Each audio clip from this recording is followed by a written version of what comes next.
ஒரு பாரசீக நண்பர் ஒருத்தர் அண்டை வீட்டுக்காரர் இருந்தார் ரசூலுல்லாஹ்வுக்கு. அவர் பாத்தீங்கன்னா அழகா சூப்பு செய்வார். சூப்பு, அதாவது கறி போட்டு, நம்ம குழம்புன்னு சொல்லுவோமா, குழம்பு ஆணம், சூப்புன்னு சொல்லலாம். சூப்பரா சூப்பு செய்வார் அவரு.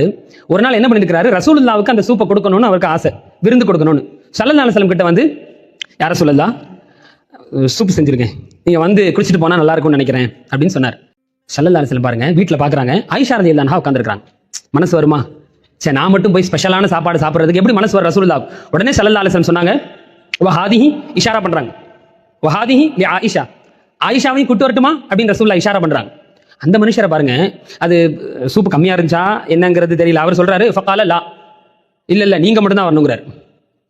நம்ம சைட்ல இருந்தா பரவாயில்லன்னு போயிடும், அது பரவாயில்ல போயிடுறது இல்லை, கேட்கறது அனுமதியே கேட்க மாட்டோம். எத்தனை வீடுகளை விருந்துக்கு கூப்பிடுறாங்க, கொஞ்சமாவது யோசிச்சு பார்க்குறோமா?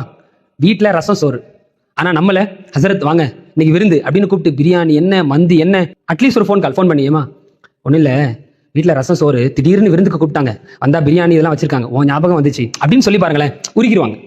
சே பரவாயில்லங்க நீங்க சாப்பிட்டுட்டு வாங்க அப்படின்னு என்ன செய்வாங்க. இந்த இந்த ஒரு பக்குவம் கூட நம்மள்ட்ட என்ன செய்யல இல்ல. நல்ல சொல்ல போனா இவன் வீட்டுல கடுப்பாய் தான் வெளியிலே போறான். வெளியில அங்க ரோட்ல ஒரு பாய் போயிட்டு இருப்பாரு, இங்க வீட்டுல இருந்து எப்படா வெளியில போல, பாய் டீ குடிச்சு வருவோமா, நல்லா இருக்கீங்களா, வாங்க ஒரு டீ குடிச்சு வருவோம். இவனுக்கு டீ கடையில நிம்மதி, வீட்டுல நிம்மதி இல்ல. இந்த நிலைமை தான். ஆனா ரசூலுல்லாஹ் பாருங்க விட்டு கொடுக்கவே மாட்டாங்க. உடனே அவர் மாட்டேன்டார்ல ஸல்லல்லாஹு அலைஹி வஸல்லம், அப்படியா அப்படின்னா நானும் லான்ட்டாங்க, நான் வரமாட்டேன் போங்கன்ட்டாங்க. அவர் பார்த்தாரு, என்னடா ரசூலுல்லாஹ் வரமாட்டேன்னு சொல்லிட்டாங்களே அப்படின்னு.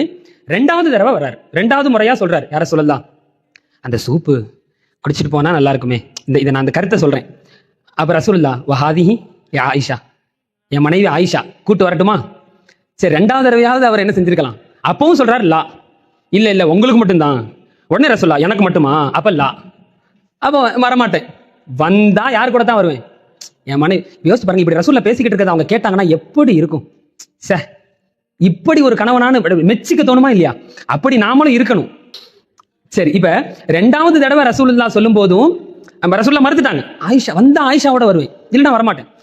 அவர் போயிட்டார், அதாவது போயிட்டாருன்னா சரின்ட்டு. மூணாவது முறையா திரும்ப வந்து, யார ரசூலுல்லாஹ் அந்த சூப்பு அது நீங்க குடிச்சிட்டு போனா நல்லா இருக்கும் அப்படிங்கிற கருத்துல அவர் வந்து கூப்பிடுறார். உடனே ரசூலுல்லாஹ் மூணாவது தடவையும் சொல்றாங்க, வஹாதிஹி ஆயிஷா, இஷாரா காட்டுறாங்க, அதாவது மனைவி ஆயிஷா இருக்கிறாங்க, வந்தா யாரோட வருவேன், ஆயிஷாவோட வருவேன், வரட்டுமா அப்படின்னு சொன்ன உடனே அவர் என்ன நினைச்சாரா தெரியல, நாம் யார சொல்லலாம், பரவாயில்ல நீங்க ஆயிஷா அம்மாவை கூப்பிட்டுக்கிட்டே என்ன செய்யுங்க வாங்க.